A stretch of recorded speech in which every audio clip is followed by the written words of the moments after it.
Boleh doktor. Boleh okey. Selamat Raya. How are you semua? Sihat ke? Selamat Raya Doktor. Sihat. Sihat.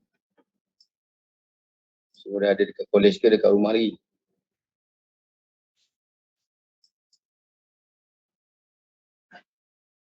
Kat college. Dekat college.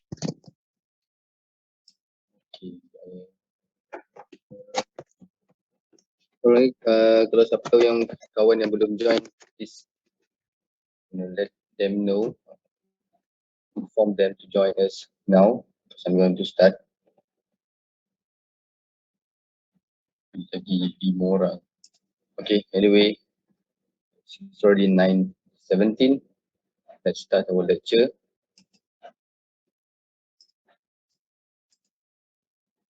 Alright. Okay, so since Dr. Swatun is not around, she's going to be back next week. So for this week and next week, I'm going to take over this class, and then after that, after next week, week 9, Dr. Swatun will again take over this class and teach you after this next week 9 onwards. So actually, it's not that much for my part left. Just one more topics, which is nutritional assessment. So we're going to finish these topics by next week, hopefully, and then this will be going to be included in your second test, along with Dr. Swatun topic. All right. So I'm sure that we already, me, Dr. Swatun, and I already, or discuss with you a number of topics regarding the for this course, nutritional biochemistry. From my part, then Dr. Satun, I think he already covered the energy metabolism, right? So today, we're going to talk about how to assess the nutrition status of our body, of our body composition, and to see, in order to identify if there is deficiencies of nutrition in human body, and to how to prevent this from getting worse.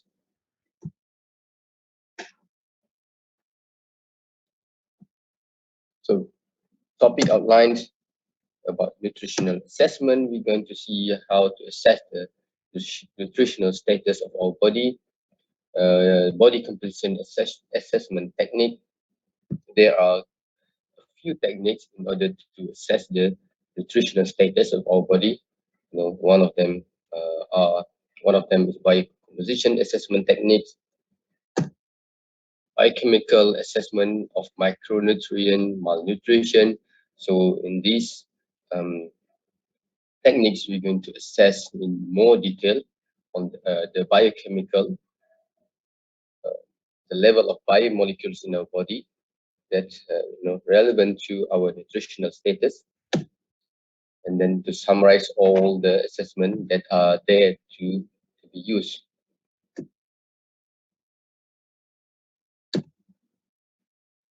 So let's start off with the introduction of the nutritional assessment. Why we need that nutritional assessment. So the nutritional status of our body, of an individual, is often the result of many interrelated factors. So it's not going to be only one factor, it's going to be related to many factors influenced by our food intake, quantity of the food that we eat, the quality of the food, and the overall physical health, also the environment. The spectrum of this nutritional status spreads from severe malnutrition to obesity. Okay, severe malnutrition to obesity. This is what you can see if you analyze your body mass index by using BMI. One of the way to assess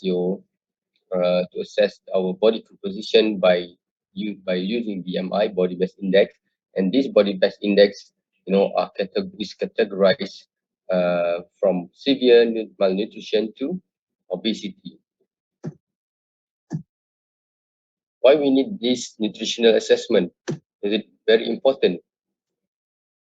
Actually, the purpose of this nutritional assessment first is to the main thing is to identify individuals or population group that at risk of becoming malnourished. Okay, malnourished is the term for unbalanced diet. Okay, malnourished, it can be um, too much intake of food. It can be severely lack of food intake. So by using nutrition assessment, we can identify whether the individual or in the population in general that are at risk of becoming malnourished. Number two, to identify individuals or population groups who are malnourished. Malnourished. So the first one is at risk, and the second one is already malnourished. So these two, we have different approach how to prevent this from happening, or to we call it to correct it. The first one we can try to prevent. The second one we try to correct it. Number three, to develop nutrition and healthcare program that meet the community needs which are defined by the assessment. So after we've done this, the first and second step, and then we can do the third step, which we try to develop um, the program like we have in most of the country. I think all of the country will have their own program in order to combat these two group here, the first one and the second one. For like in Malaysia, we have KKM, Ministry of Health, in the division of nutrition and dietetic. They do like the program. They try to come up with a program for the community to prevent the population at risk of becoming malnourished, and to correct the population that already that uh, assessed to be malnourished. And then four, to measure the effectiveness of the nutritional program and intervention once initiated.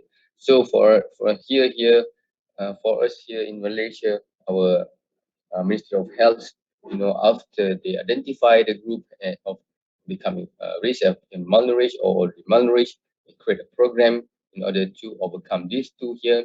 And then after that, after a couple of years, for example, they try to see whether the program is effective or not. So if it's effective, they're going to continue with the program. If not, they're going to tweak, one or two things in order to fit the program. So measuring nutritional status.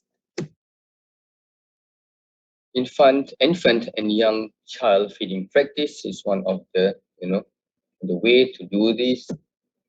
Measurement of growth and body composition, or this called anthropometric indicators. In these indicators, there are several things to measure to measure. And then the second one, biochemical content of blood and urine, or we call it as biochemical indicator. Clinical examination of external physical sign of nutrient deficiencies, or called clinical indicators. And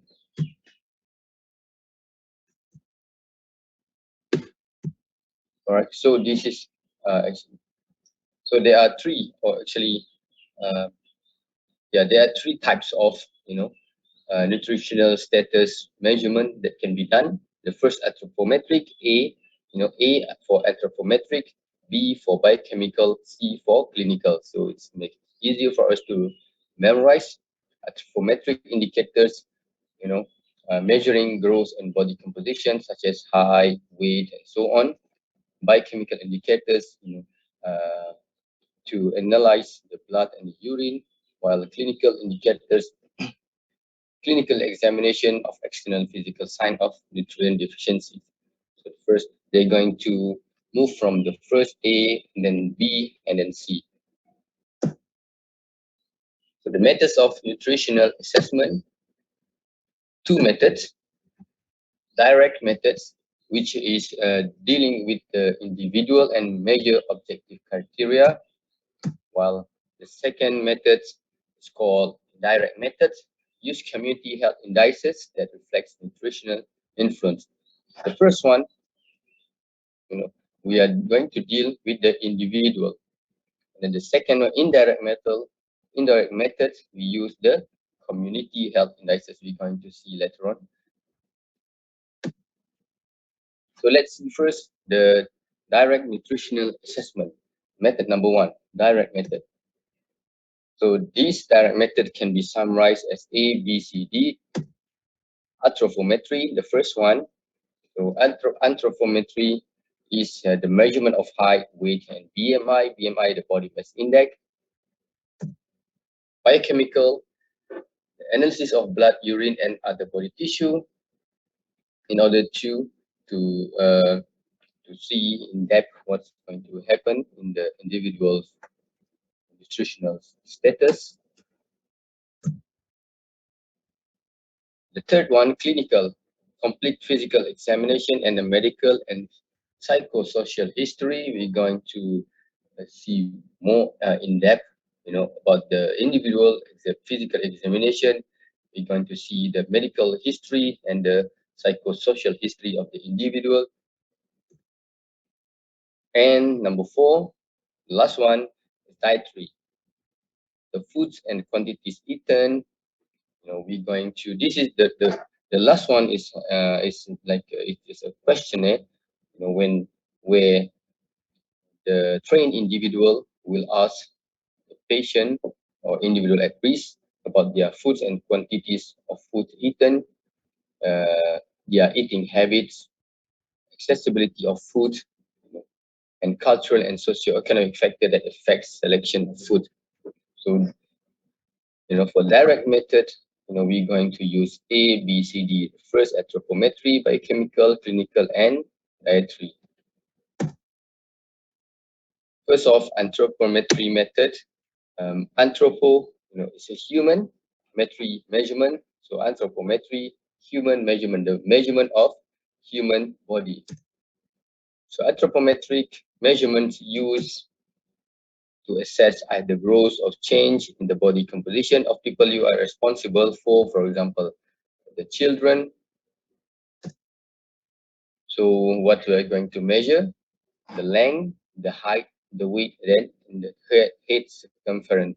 So normally, these all being done to the children during their development age to see whether they are grows properly or grows normally compared to uh, the general growth of the children. They, if you remember, if you go, when you primary school, 6 years old, 7 years old, you go to clinic, to the local clinic desa, for example, like that. They take the measurement of your height, of your weight, and your head circumference, and then they put your measurement in the chart, right? In order to see whether your measurement fall in the charts of the normal growth chart. To assess body composition, measurement of fat mass, or called BMI. BMI is a measurement of body fat mass for non-pregnant adults nutritional status, because we cannot use this for the pregnant adults because of the reason of the childbearing. It's not going to be fit in this BMI category. So measuring fat-free mass, muscle mass, measure the mid-upper arm circumference, MUAC, for children and pregnant women. This is a very easy measuring technique. So mid-upper arm circumference, we just take a tape and then we measure our mid-upper arm circumference, and we see in the growth chart whether it is normal or not. So, and next, nutritional indices in adults. The international standard for this is to assess body size in adults is the body mass index. Is a very common measurement for us, for adults. This is cannot be used for kids and pregnant ladies. So how to compute this BMI? We use this formula, BMI weight in kilo, your weight in kilo, and then you take your weight in kilo and divided this to your height squared in meter. So these BMI, there are evidence shows that high BMI, or called in obesity category or level, is associated with type 2 diabetes and also high risk of cardiovascular morbidity and mortality. Um, I hope that all of us, very aware of our BMI. If not, you have, you can check whether your BMI falls into normal categories, normal level, which is, and not obesity, and not falls in obesity levels or malnourished level.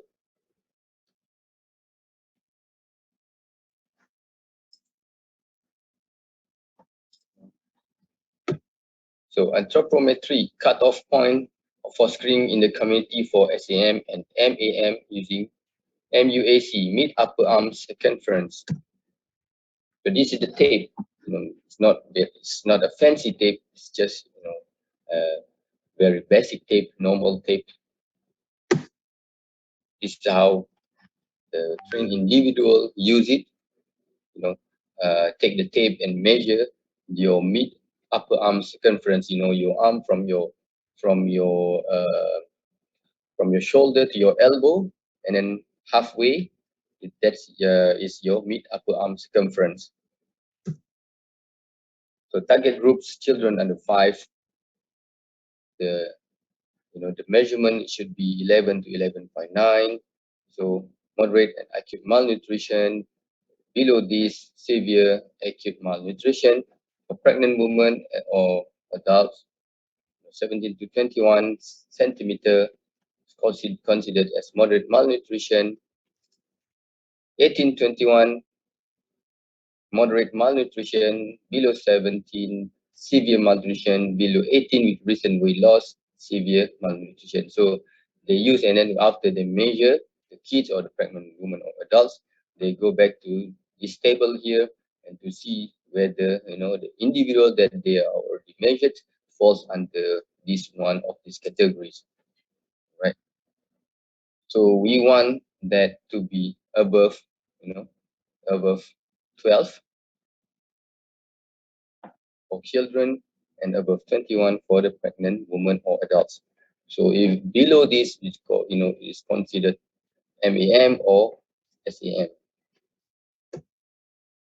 Anthropometry for children, accurate measurement of height and weight is essential because the result of these measurements can be used to evaluate the physical growth of the child. This is very important for kids, right? So for growth monitoring, the data are plotted on the growth charts over a period of time that is enough to calculate growth velocity, whether the measurement of the kids falls into the normal categories or not in the growth chart, which can then be compared to international standard.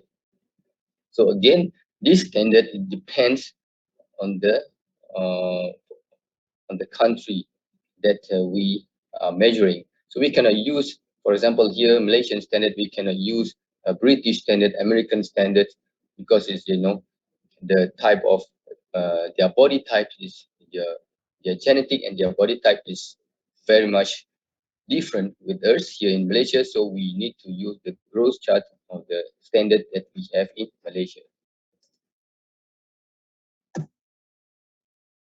So advantages of anthropometry: objective is high specificity and sensitivity. It is very easy to carry out, but it has high specificity and sensitivity. Measures many variables of nutritional significance, for example, height, weight, BMI, skin fold thickness, waist and hip ratio. Breathing are reproducible because anybody with with a very quick training can carry out this anthropometry measurements. Does not need fancy training. Reading are numerical and gradable on standard growth chart.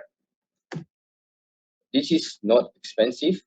This method is non-expensive and only need minimal training, but there are limitations for this method as well. Okay.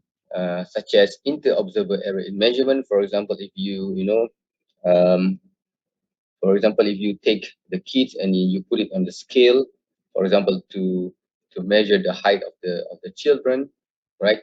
And then, for example, you say that the child height is 100 centimeter, for example, or 100 centimeter, 80 centimeter from one angle, but they can also be an error. The second individual that measure this, the same kids might see, the height from a different angle. This can cause error. Maybe or the individual, the guy who measured the kids, the second guy who measured the kids might say, oh no, it's not 100 centimeter, it's 98 centimeter. And then the third one might say 99 centimeter. So this can cause error, or call it as inter-observer's error in measurement. And the second one is limited nutritional diagnosis. We know that by measuring, the kid's height, the kid's weight, the kid head circumference, we call it waist and hip ratio. We know that there's something wrong with the kids, but we cannot know, we cannot identify what actually happened with the kids, right? Because we just know this kid have problem with the growth. They are not growing normally as the kids should be, but we don't know what happened. The problem with reference standards, again, as I mentioned, the problem with reference standard, we cannot use one standard for all. We need to use a proper standard. For example, here in Malaysia, we need to use our Ministry of Health standard.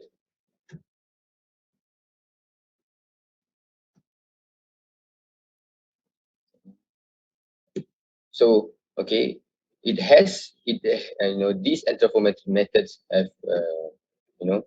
a number of advantages, and also this method also has few limitations. Okay. All right. Biochemical methods will be done with A. Anthropometric methods be done with A. Now we move to B.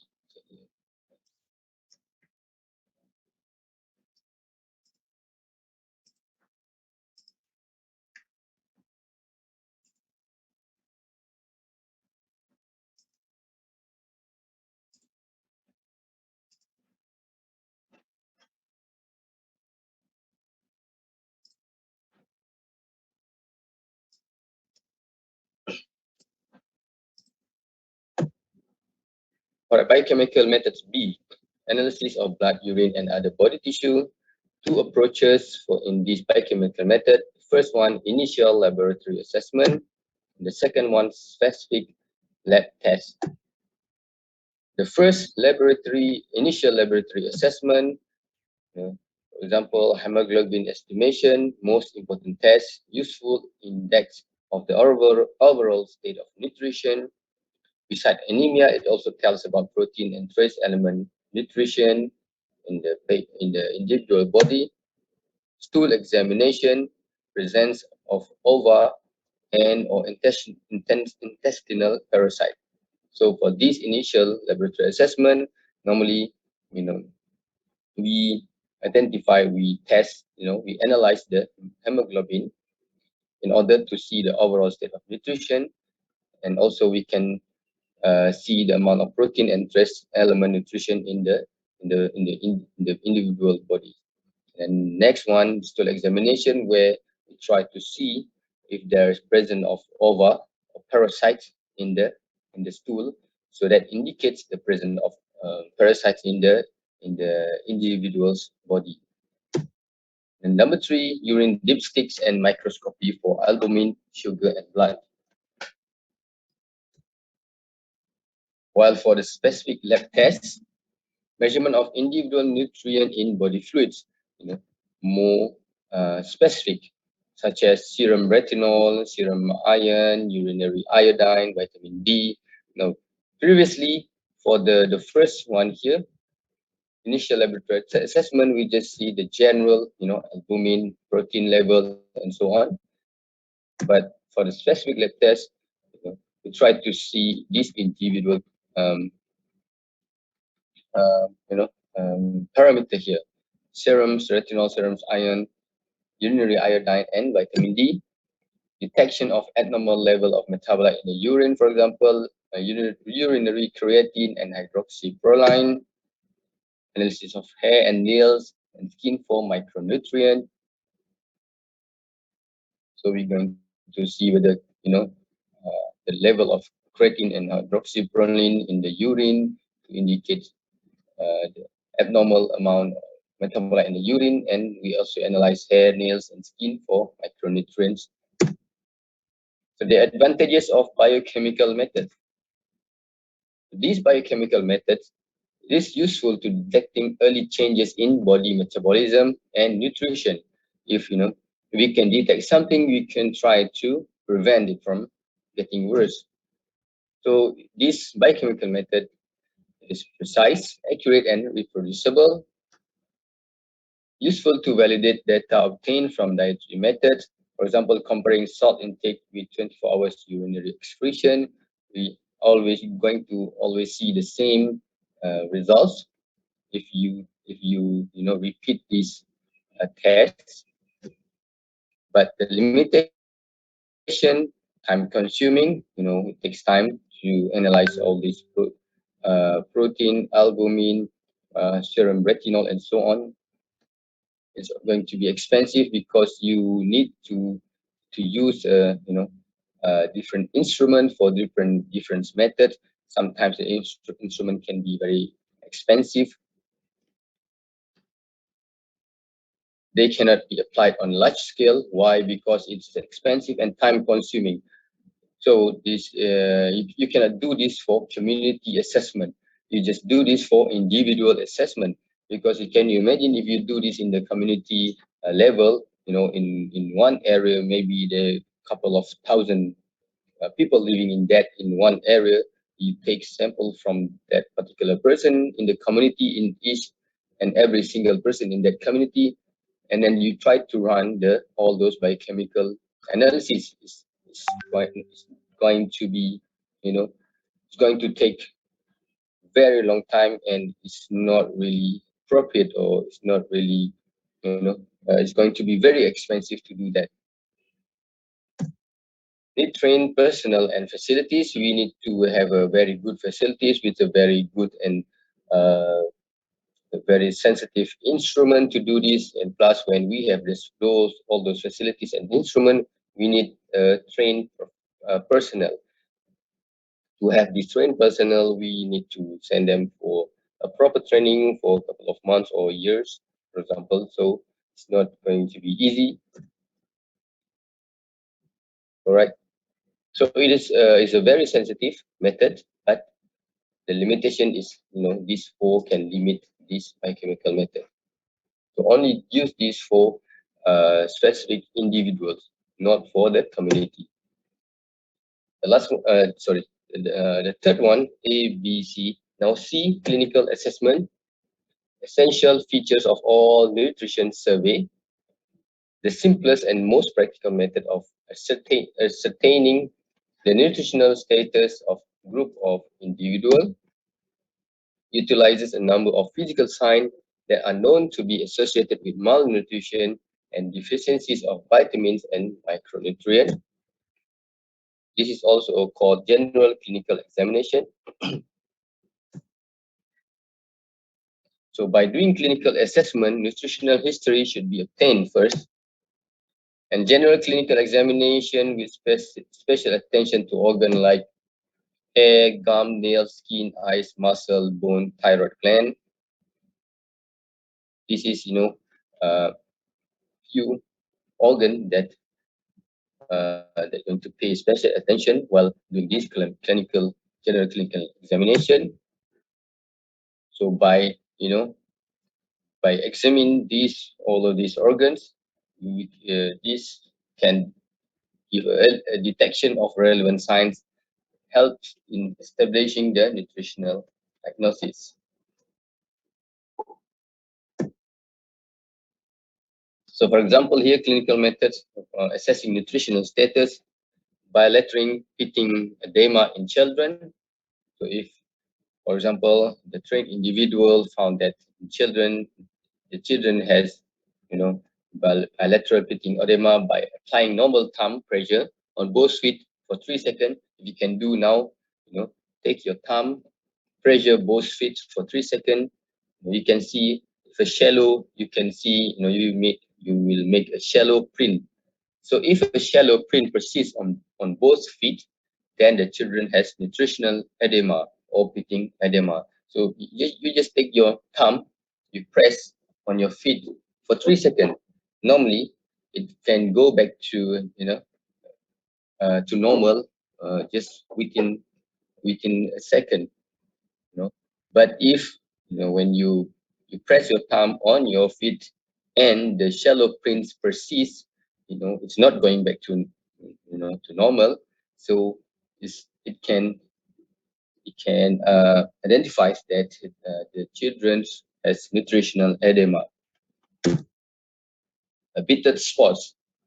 Bitter spots is a creamy color spots you can see on the white of the eyes.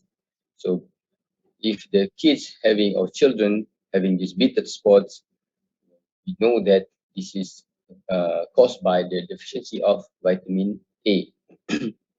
So our white eyes should be all white without any spot on it. So if there is a bitter spot or creamy color spots, very small creamy color spot, it indicates that vitamin A deficiency. Goiter, sorry, swelling on the neck. I'm sure that all of you know. Goiter, a sign of iodine deficiency. Visible severe wasting, if the children that you are measuring, uh, this is very easy to identify. You just see with your eyes if the children is very skinny, you know, bones everywhere. You can very clearly see the bones, visible severe wasting. It's a sign of severe loss of muscle bulk. And pale palm conjunctive tongue. This is can identify as an anemia due to the deficiency of iron. Can be folic. Can be because of the deficiency of vitamin B12, acid, copper, protein, or vitamin B6. I hope that you know all of these iron, folic, vitamin B12, acid, copper, protein, and vitamin 6. What are the function of the main function of all of these things here, and why is considered as anemia when they are deficient. Advantages for clinical assessment: fast and easy to perform. Okay, fast and easy to perform is this assessment technique does not need specific instrument. Only basic trained individual can perform this clinical examination. Fast and easy to perform. It is not expensive because we don't need fancy facilities and instrument to do this. It's non-invasive. We don't take samples from the children from the patient body, but cannot detect early cases. Normally, whatever identify at this stage is quite late, or it's been happen for a long time. For example, when you see the children's very skinny children, muscle wasting, only bones, it's normally the children has been deficiency with all of this nutrition for quite a long time. Finally, D, dietary assessment. Dietary methods of assessment includes looking at past or current intakes of nutrients from fruit by individuals or group to determine their nutritional status. So this assessment technique, looking back the past and the current nutrition or dietary intake of the individual. Nutritional intake of human is assessed by 5 different methods. We use 5 different methods where we can assess the nutritional intakes of the individual. The first one, 24 hours dietary recall, food frequency questionnaires, dietary history since early life, food diary technique, and food and observe food consumption. 5 different methods of for this dietary assessment. Let's do one by one. 24 hours dietary recall. A trained interviewer. So this you need to be trained as an interviewer, and then this trained interviewer will ask the subject to recall all food and drinks taken in the previous 24 hours. It sounds not that fancy, not that hard, right? We just ask the patient or the subject to recall everything the subject's eaten or drank in the previous 24 hours. It is quick and easy because 24 hours, if I ask you now, what have you been eaten for in the past 24 hours, you can quickly tell me whatever food, whatever drinks that you eat in the past 24 hours, in the previous 24 hours, because, it's just 24 hours ago. It's still fresh in your memory. You know, it's rarely that you forgot what you eat 24 hours ago, right? So it's quick and easy and depends on short-term memory, but may not be truly representative of the person's usual intake. So it's easy and quick, you can just quickly tell me your food and your drink that you have eaten in the previous 24 hours, but that's not going to represent your usual intakes. Maybe uh, normally you eat rice every day. You eat rice in the morning, nasi lemak. You eat rice in the afternoon for lunch. You eat rice for dinner, and then between that big meal, maybe you have potato chips. You have orange. That's your usual scenario. But uh, 24 hours, previous 24 hours, you eat because it's Hari Raya, right? It's normal. You you didn't eat rice, which is your usual intake, but previous 24 hours, you eat um, ketupat in the morning, for example, and rendang, and then you drink syrup or you drink carbonated drinks, and then in the afternoon you eat you're tired of eating um, lemang and ketupat, you eat pasta, for example, and then in the night, this actually happen.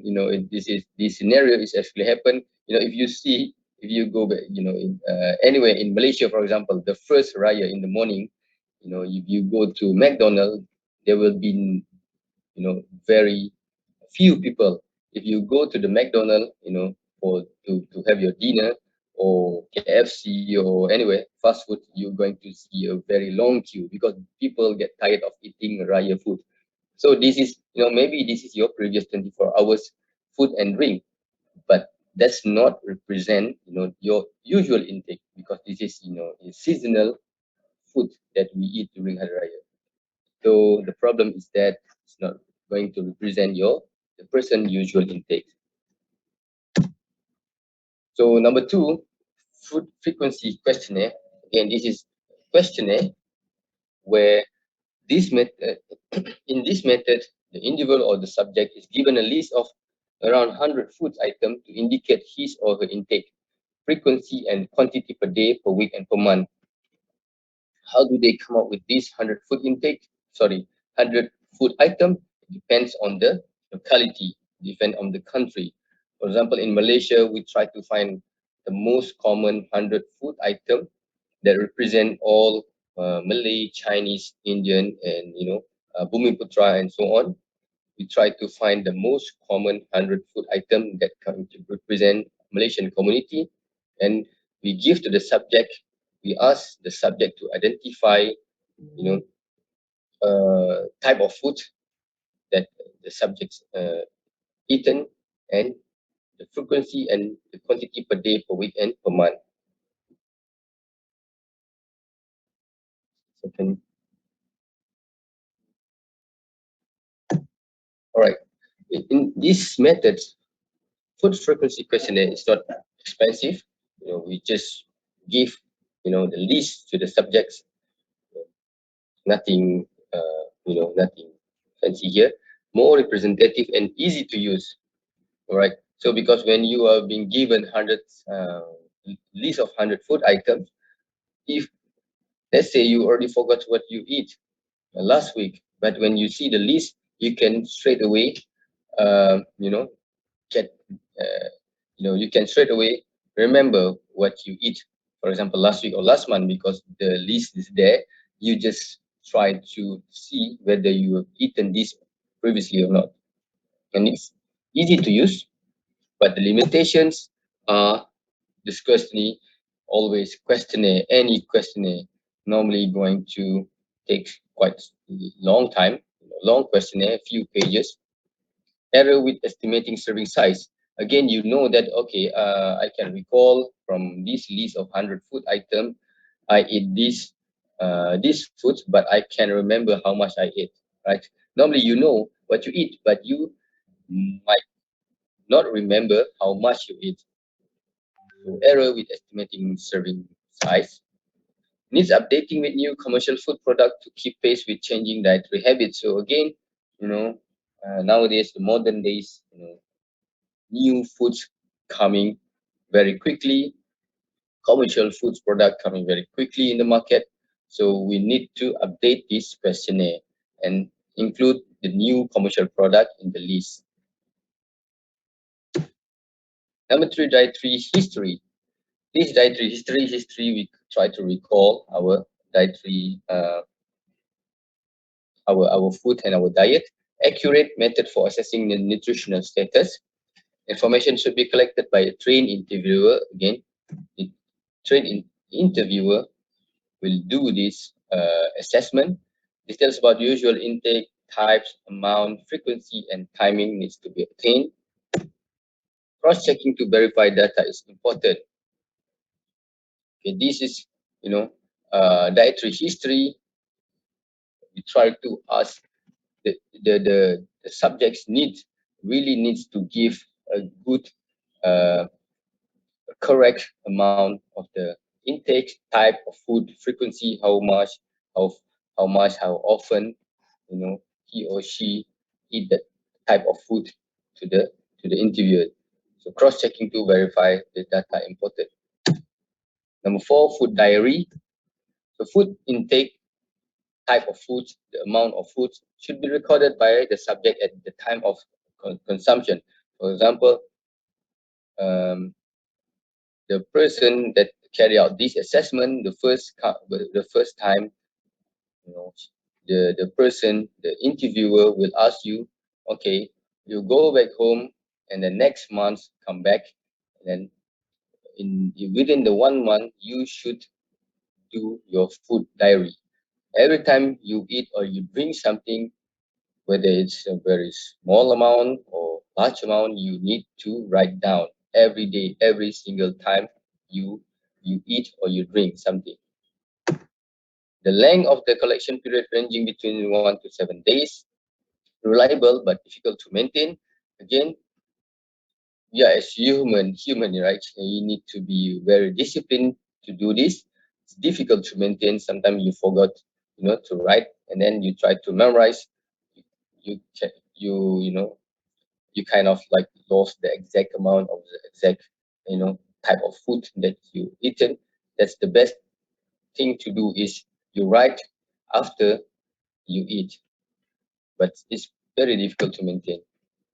And last one, number five, observe food consumption.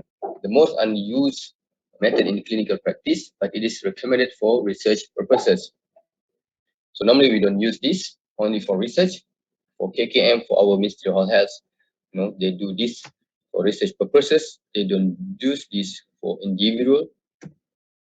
The meat eaten by the individual is weight and content exactly calculated. So can you imagine if you do to every single person in this community, it's not going to be easy. You need to, for example, in the morning you will have one portion of rice and one portion of nasi lemak, right? And then a few slices of cucumbers and one portion of fried chicken, for example, and there's a couple of anchovies, fried anchovies and fried peanuts, right? So you take these before you eat, you weigh these, and then you calculate the content of that food. So this is just going to be for research purpose, not for general examination, clinical examination, because it's not very practical. So the method is characterized by having a high degree of accuracy, but expensive and need time and effort. So you need to measure what's the exact amount of calorie in your meal, the amount of fat content, the amount of protein content, fiber content, um, the amount of all those things that you have in your food. You need to calculate. So it's going to be quite hard, expensive. You need uh, instrument, time, and effort to do this. Interpretation of dietary data, qualitative method using food pyramid. So that's why you normally see the food pyramid in order to show the proper portion of the food that you need to eat, and the basic food group method. Different nutrients are classified into five group of different nutrients. The first one, fat and oils, in one category. The second one, bread and cereal. The second group, milk and meat products. Another group, meat, fishy, poultry, and number five, vegetable and fruits. So determine the number of serving from each group and compare it with minimum requirement. That's why when you see the food product, it shows you, how much fat, how much you know fat and oil serving, bread and cereal, meat product, meat and fish and poultry, and vegetable and fruits serving for your daily recommendation. And that's for qualitative methods. And for quantitative methods, the amount of energy and specific nutrients in each food consumed can be calculated using food composition table and compared with the recommended daily intake. So this is expensive and time consuming unless computing facilities are available. So again, this quantitative method is just like our previous um, method that we discussed earlier. Is going to be expensive and time consuming because we need to measure everything in the plate, be the calorie, energy in the form of calories, specific nutrients, whether enough nutrient in your plate or not. You cannot do this by only by just looking at the food. We need a proper facilities and instrument to analyze the food in our plate. So we're done with the nutritional assessment methods, uh, A, B, C, D, anthropometry, biochemical, clinical, and dietary. And now we are move on to body composition. So this spectrum, shape, and the body composition, shape, and see here, very skinny, very fat, obese, severe, malnourished, and obese. What are the different ways to look at human body composition? First one, medical, whether it's healthy or not. Anthropological, the physical, you know, physical way to look at the human body. Performance, the endurance, for example, the stamina, and appearance. So what is body composition? Body composition, the body's relative amount of fat mass relative amount of fat mass, and free fat mass. Free fat mass, including bone, water, muscle, connective tissue, and organ tissue and teeth. You know, this is called fat-free mass, and we compare to the relative amount of fat mass. Essential fat, you know, as we know, I think you already learned this previously. There are type of fats that that we have in our body. Some fat is called essential fats. Why is essential fat? Because the fat is crucial for normal body function. We need that fat for our hormone production and so on. About 3 to 5% of total body weight in males is considered essential fat. 8 to 12 total body in females, slightly higher. Female needs around 8 to 12% of total body weight, uh, 8 to 12% of essential fat from the total body weight. For males, men need 3 to 5%, slightly lower.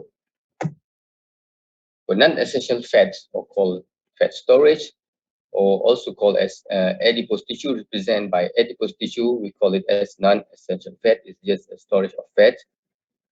We don't want this much in our body. So let's see, the first one is for the essential fat first. Essential fat is essential because it's present in the nerve tissue, bone marrow, and organs, all membranes. We need this essential fat.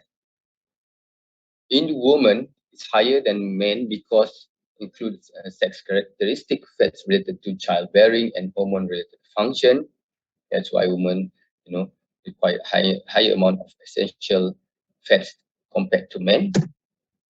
Required for normal physiological functioning, such as reducing essential fats below some minimal amount, can impair overall health, because we need this essential fats for hormone function, sex-related characteristic of fats, because we need that for our nerve, for our bone, and some organ. You know, um, Reducing this essential fat below the minimal amount can cause a lot of problem in our general health.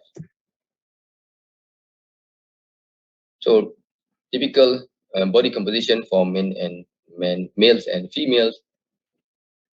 Males contain quite higher amount of muscle compared to females, lower amount of essential fats compared to females, non-essential storage. Again, women generally, stores higher amount of adipose or storage fats compared to male. Bone Less bone densities compared to male. Right, male versus female, not difference in fat and muscle content. So it's just nothing important here. Setting body composition goals. How do you set your body composition goals? So you should know your body composition so that you can set your goals. If fat loss would benefit your health, set a realistic goals in terms of percent of body fat or BMI. You just can, for us adults, we can just use BMI. You go back, you can just, calculate by yourself. You take your height and you divide your height with your weight square, and then you get your BMI number. From that number, you can identify whether you are overweight or you are obese, you are um, malnourished, or you are severe malnourished, and set your goals. Realistic goals. Slowly. Do not get too radical. It's not going to be healthy for your body. For example, to lose your weight in a very short amount of time, going to be dangerous for your body. For example, for those, for people who are obese, for obese people, you set your goals slowly by reducing your BMI into the overweight category. So it's not going to be a huge jump from your current BMI, which is obese, to overweight. You set your goal, and then you try to be very disciplined and try to reach your um, your BMI target, which is overweight. And after you reach overweight, try to set another goals to to get back to the normal BMI. So it's better than when you're obese, just set to get to um, normal BMI. Is going to be a very long process, and you might uh, you know you might lose your concentration, and you might lose your discipline after a while, because you're going to take a long time to reach obese to normal. So it's better to set a realistic goals slowly and trust the process, and then try and to make an action. If you have underlying health issue, check with your physician before setting goals. Little weight loss at time can be very beneficial. Focus on a healthy lifestyle, including proper diet and exercise. Not too radical. Making changes in body composition. Lifestyle should focus on moderate intake, moderate energy intake, moderate energy intake. Calorie from food and from your drinks. Regular physical activities, exercise. By having a very active lifestyle and strength training. You know, Before training, for example, here this is the the adipose tissue or non-essential fat before training. After training, you can see the reduction of this adipose tissue or fat here. Regional fat deposition in most people, about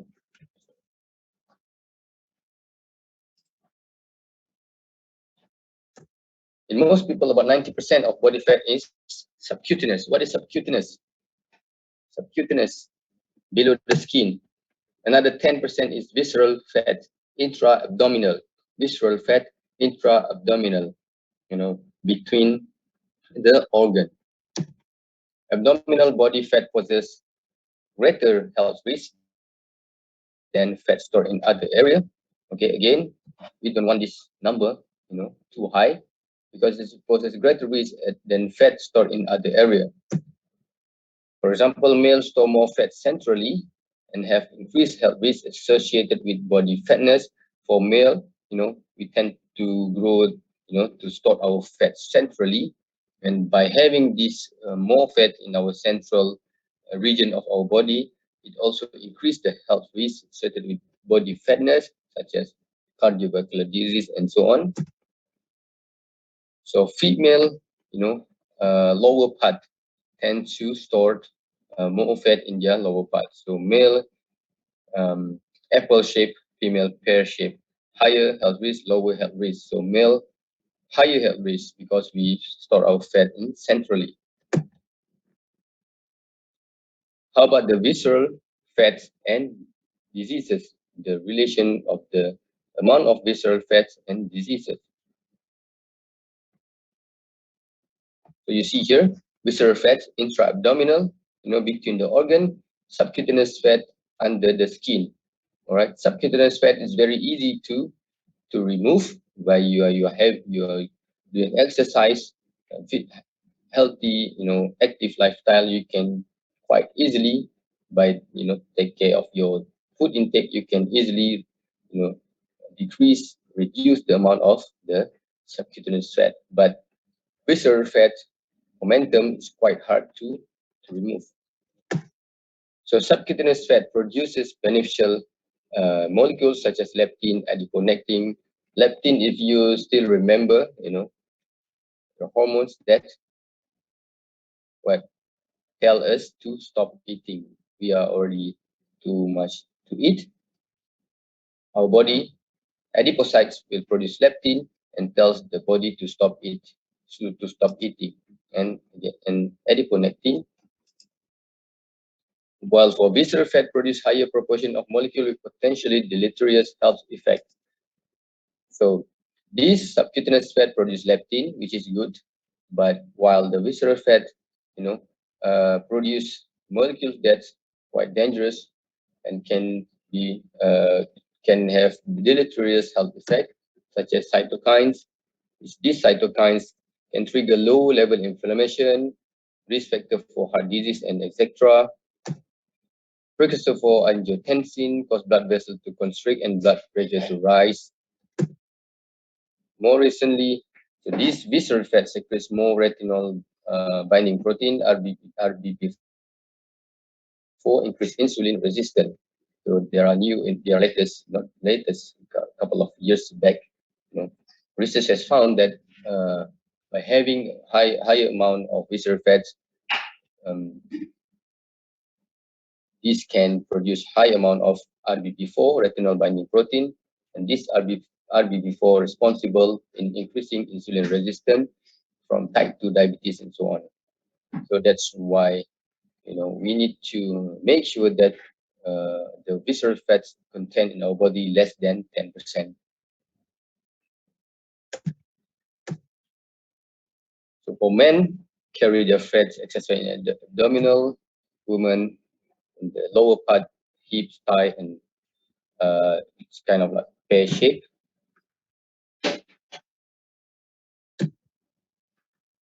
Assessment of fat distribution. Two simple forms are waist circumference. Simply measure your waist. So this is nothing fancy. You take the tape, you measure your waist to hip calculation, waist measurement divided by your hip measurement, so you can get your waist to hip ratio.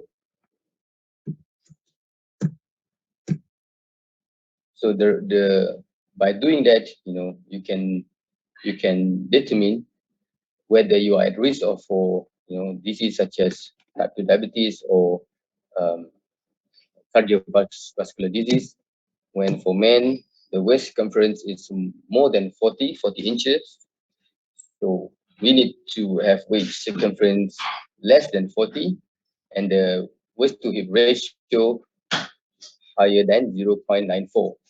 This tells you that we are falling with high risk for disease. So that's why we need to have our waist circumference below 40 and the ratio below 0.94. Well, for the woman, um, more than 35 inches considered high risk, and ratio higher than 0.82 considered high risk. So you can do it at home. Now, if you have tape, you just measure your waist, you measure your hip, you get your waist circumference, and you get your waist to hip ratio. And then you see whether you fall in this category or not. If not, it's good. If high, we have to do something in order to reduce this number. Body composition assessment techniques, anthropometric measurement, we already discussed this. Skin fold techniques is very, we need caliper to do this skin fold technique. Hydrodensitometry is quite, we need the facilities to do this. Normally, athletes, professional athletes, they assess their body composition by using hydrodensitometry. For us, normally we don't use this. Technological assessment. First, anthropometry, body mass, size, shape, and level of fatness. Calculating your BMI, and then plot everything in this chart. For example, here. So, ideal green area, green region, ideal overweight and obese. Okay. So the height, the weight, find your height and your weight. If it falls in this green region here, it's okay. Consider ideal or normal. In the orange area, overweight, and the red area is obese, while the yellow area considered underweight. BMI. So children above 10 years of age and adults, we can use BMI to assess our nutritional status. So this is how the BMI is categorized. So if your BMI is more than 30, it's considered obese, 25.1 to 30 overweight, 18.5 to 25 normal, below 18.5 malnourished, below 16.5 is severe malnourished. Bear in mind, this is the category is from obese to severe malnourished. most of the time, from my experience from previous years, when I asked this in the test, second test or final, whatever, lots of students give me the answer as um, uh, overweight, um, skinny, and very skinny. All right, that's not the proper way to categorize the BMI. The proper way of categorize this BMI is from obese to severe malnourished. Okay, so please, it's not that too much to memorize. Just 5 categories here. A rough assessment based on the concept that a person's weight should be proportional to height. This is what the BMI is all about. Weight should be proportional to height. Weight in kilo divided by the square of height in meters. Elevated BMI can increase the risk of disease, especially if associated with circumference. So, you can do this yourself.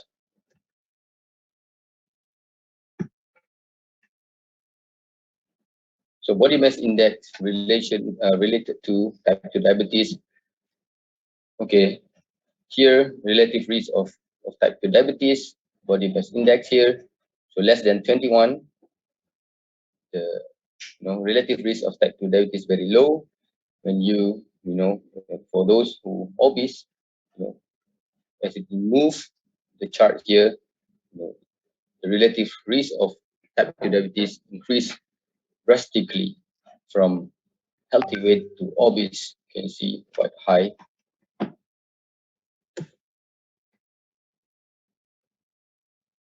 Health risk assessed with being overweight, overweight, obese has a high risk of having coronary heart disease, hypertension. These two are normally being found for those who are obese and overweight and not doing anything to reduce it. Cholesterolemia is very high. Diabetes quite normal.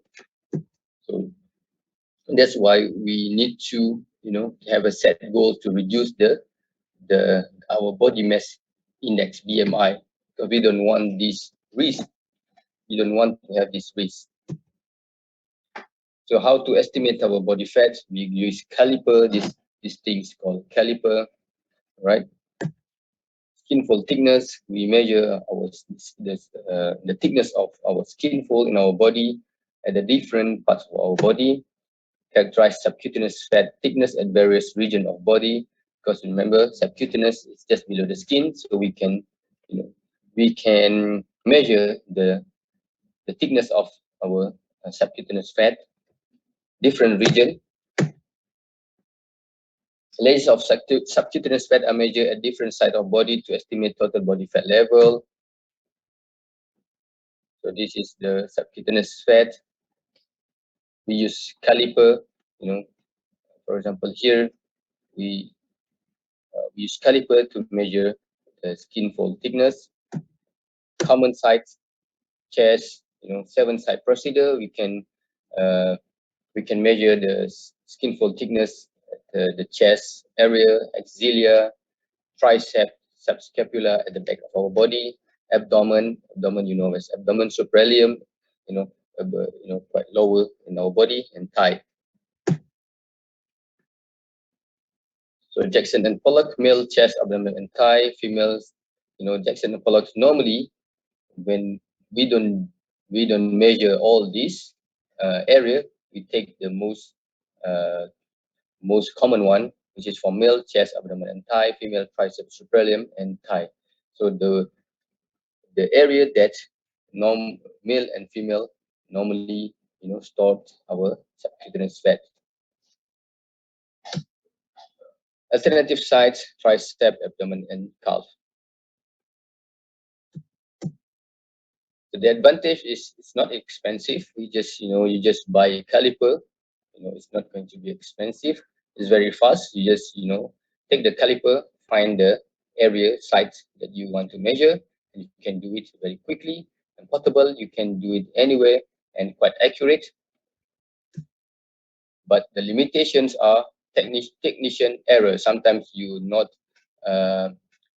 don't do the measurement properly. Sometimes you not enough fat you measure in your sites from the 7 site procedure. You measure different site that's not considered as a area where you can find a lot of subcutaneous fat. Skin fold thickness affected by factors other than the amount of fats. If you are dehydration, you reduce skin thickness. For those who having edema, increase skin thickness, because edema, the water has been accumulated in the body, so it's going to give an error of the measurement. If you have edema, dermatitis, increase skin thickness as well. So when you have for those who have dermatitis, the skin thickness, will increase. So it's not going to reflect the amount of fat.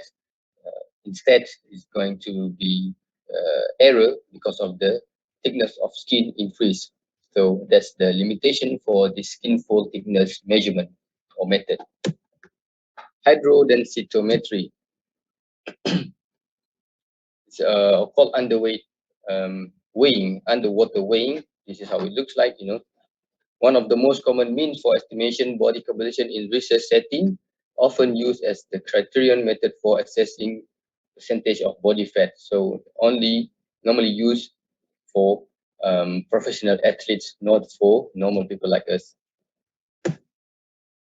Measuring the mass per unit volume of an individual, percentage of fat and free fat weight are calculated from body density. It is based on the fact that muscle is more dense than fat. So muscle is like a rock. It sinks when the individual has more muscle in their body. He will sink. If it's more fat, it will float. He will float. So the principle, based on Archimedes' principle, submerged objects is buoyed up by a force equal to the volume of water it places, right? I'm sure that all of you, we know what is Archimedes' principle. So in this procedure, the participant is submerged, as the previous picture in the previous slides. So the participant is submerged in the tank of warm water and exhale fully. They need to fully exhale and submerge in the tank of warm water. And technician record the body mass. So the body mass while submerged and the body mass on land are used to calculate body fat.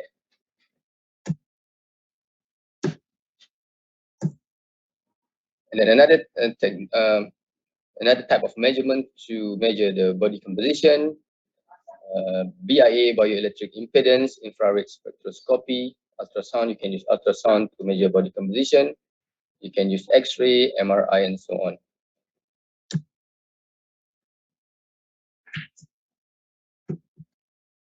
So bioelectric impedance. Again, if you go to clinic or facilities that have this machine, you can try to measure your body composition by using this bioelectric impedance. Bioelectric impedance kind of like they supply a very low current to move around your body, and then based on that, if you have more muscles or more fats, more muscle allows the current to travel fast, while fat will prevent the current to travel fast. So by using that, the time of the current to pass from your feet to your hand, they can detect the amount of fat or fat-free mass and your fat mass of your body.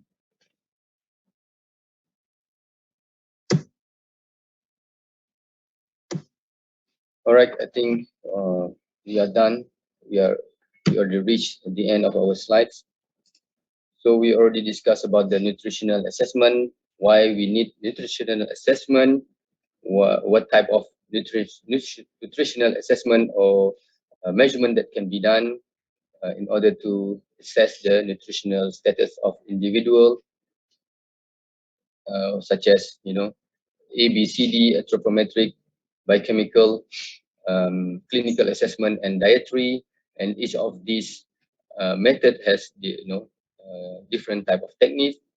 For example, anthropometric, height, weight, and head circumference, body mass index, and dietary method. For example, questionnaire, frequent dietary intake, dietary history, and dietary food diary technique, biochemical indicators, measuring your um, level of albumin, protein, and so on. While for clinical, uh, about measuring clinical by looking at the type of the individual physical assessment, whether to see whether the individual have such as bitter spots, edema, muscle wasting, and so on. And so nutritional status assessment enable us to determine whether a population or group or individual is well nourished or undernourished by using anthropometric measurement, by chemical testing, and by identifying physiological signs, which is clinical assessment techniques, and additional information on factors such as food security, livelihoods, and health and care practices. We need this because it's very important and necessary to interpret the nutritional status data and determine the likely causes of malnutrition.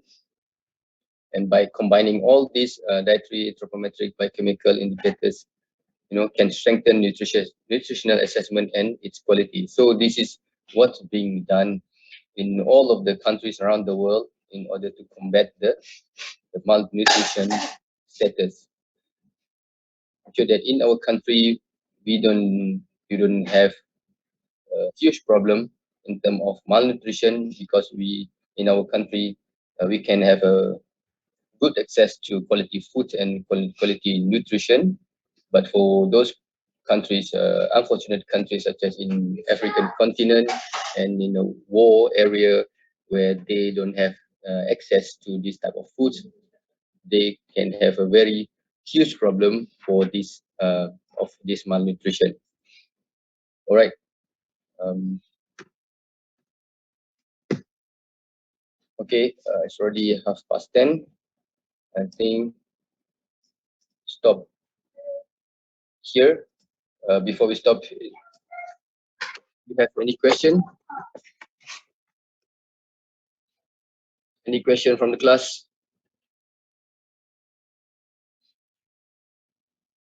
I think I already upload these slides in Putra Blast. You can go back, download, and have a look at these slides. If you have question, you can email me. You can ask me. So this topic will be included in your second test. If your second test is not going to be soon, maybe in a 2 month time. So you have enough time to read and to understand these slides and all these topics. No question? Senyap ke? Cuma tidur ke? No question, doctor. No, doctor. Okay, ingat tidur tadi. Okay, thank you very much, and see you next week. Stay safe, and selamat Hari Raya again. Raya Thank you, sebulan. doctor. Selamat Hari Raya, doctor. Thank you, doctor. Thank you, doctor. Selamat Raya, doctor. Okay. Thank you, doctor. And your first test, I haven't finished your first test, and I think next week you can see your results of your first test. Okay. Thank you.